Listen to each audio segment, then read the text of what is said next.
अस्सलामुअलैकुम। उम्मीद है आप सब लोग खैर खैरियत से होंगे। मैं आपका होस्ट शहबाज अनवर और आप सबका दिल की गहराइयों से हिस्ट्री सर्कल में खुशामदीद करता हूँ। आज हमारा जो टॉपिक है वो है माई स्ट्रगल टू रिव्यू। ये एक किताब है जो कि वर्ल्ड वार 1 के बाद लिखी गई थी, जब एडोल्फ हिटलर को जेल में हिरासत में लिया गया था और एडोल्फ हिटलर को जेल हुई थी 1918 के बाद। वर्ल्ड वार के बाद जब बरतानिया से जर्मनी को शिकस्त हुई तो बरतानिया की तरफ से जो गवर्नमेंट रखी गई जर्मनी के अंदर, ये गवर्नमेंट काफ़ी वीक थी और इससे लेबर भी खुश नहीं थी, वहाँ की आवाम भी खुश नहीं थी। तो 1923 के अंदर नाजी पार्टी के लीडर, जो कि नाजी पार्टी को उस वक्त लीड कर रहे थे हिटलर, उसने एक रेवोल्यूशन लाने का फैसला किया। रेवोल्यूशन लाने का फैसला किया। जब रेवोल्यूशन आई तो उस रेवोल्यूशन को कामयाब नहीं कर सका और शिकस्त हुई। शिकस्त के होने के बाद हिटलर को हिरासत में लिया गया और हिटलर को जेल हो गई। हिटलर जेल में चला गया और हिटलर ने 1924 में इस किताब को लिखना शुरू किया अपनी जेल के दौरान, अपनी सज़ा के दौरान।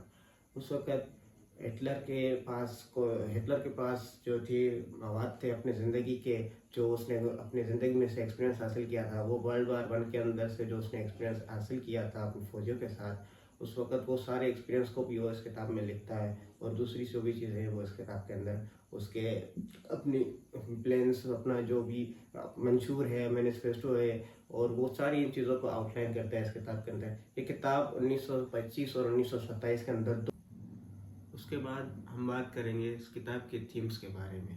इस किताब के थीम्स में जब सबसे पहला थीम्स आता है, जो इस किताब के अंदर जो बातें की गई है, यानी कि वो थीम जो उसके बारे में हम बात करेंगे, तो वो पहला थीम है वो नेशनलिज्म है, कौम परस्ती है। इस किताब के अंदर वो जर्मन कौम को एक आला कौम साबित करने की कोशिश करता है। वो कहता है कि जर्मन कौम एक आला कौम है और वो जर्मनी के हकों के लिए लड़ता है, और वो अपने कहता है कि हमारी एक अपनी कौम है और हम इसको आला कौम बनाएंगे और वसी करेंगे, मजबूत करेंगे। उसके बाद दूसरा है मिलिट्रिज्म।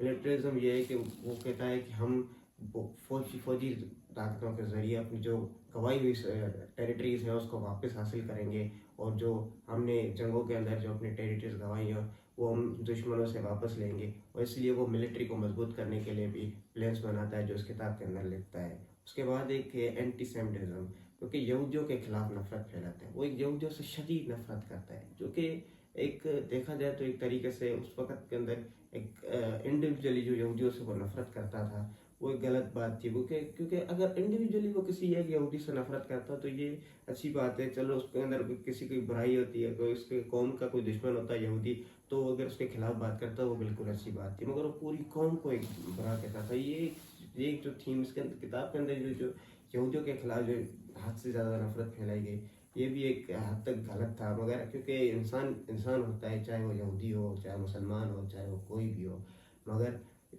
उसकी एक इस किताब के अंदर जो सबसे ज़्यादा वो नफरत फैलाता है वो यहूदियों के खिलाफ फैलाता है, जिसकी वजह से उसके अंदर इस किताब के ऊपर काफ़ी बार पाबंदियाँ लगी। और इसी पाबंदियों के बाद अभी जाके 2016 के अंदर फिर इस किताब को शाया किया गया, इस किताब से पाबंदियाँ हटी। और जब 2016 में इस किताब से पाबंदियाँ हटी तो ये काफ़ी ज़्यादा मोस्ट सेलिंग किताब बन गई इस जर्मनी के अंदर। और क्योंकि उसने ये साबित किया कि हिटलर के चाहने वाले आज भी जर्मनी के अंदर जिंदा हैं। मगर इस किताब के ये जो यहूदियों के ऊपर जो बनाई गई, ये जो एक काफ़ी सारा जो हेट्रेड फैला रहा था, इसीलिए आज होलोकॉस्ट भी अमेरिका के अंदर मनाया जाता है इसी बात पर। जो वर्ल्ड वार के अंदर जो 2 के अंदर जो यहूदियों का कत्लेआम हुआ था, उसकी जो शुरुआत हुई थी वो इसी किताब से हुई थी। ये बुनियाद इसी किताब ने रखी थी इस नफरत की। ओवरऑल इस चीज़ को अगर सिर्फ नफरत को हटाकर बाकी इस किताब के अंदर देखा जाए तो मेरे हिसाब से मैंने जब इस किताब को पढ़ा तो ये काफ़ी नॉलेजेबल किताब थी।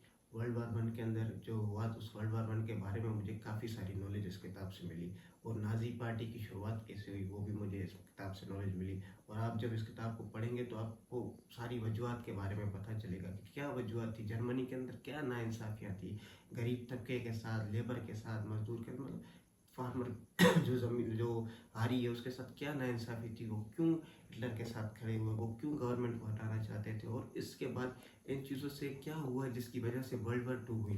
तो इन सारे जो सवाल हर इंसान के अंदर होते हैं, इसका जवाब आप उसको इस किताब के अंदर मिलेंगे।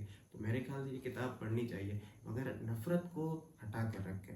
किसी भी एक कौम के खिलाफ नफ़रत को हटाकर आप इस किताब को पढ़ें, और ये बहुत बेस्ट किताब है। तो कोशिश करें, पढ़ें, किताबों को पढ़ें। और इसके अलावा भी बहुत सारी किताबें वर्ल्ड वार 1 के बारे में, वर्ल्ड वार 2 पे, वो भी ये आपके हम इंशाल्लाह उसके बारे में भी हम आपको आगे वीडियोस में रिव्यू देंगे। और हमारी वीडियोस आएंगी, आती रहेंगी इंशाल्लाह। और आप सबसे यही दरख्वास्त है कि ऐसी नॉलेजेबल वीडियोस हमारी देखती रहें, हमारे चैनल्स पर आती रहें। तो सब्सक्राइब भी करें और इस चैनल के बेल आइकन को भी क्लिक करें ताकि आपको हर आने वाली नई वीडियो और लेटेस्ट वीडियोस का नोटिफिकेशन मिलता रहे। Thank you.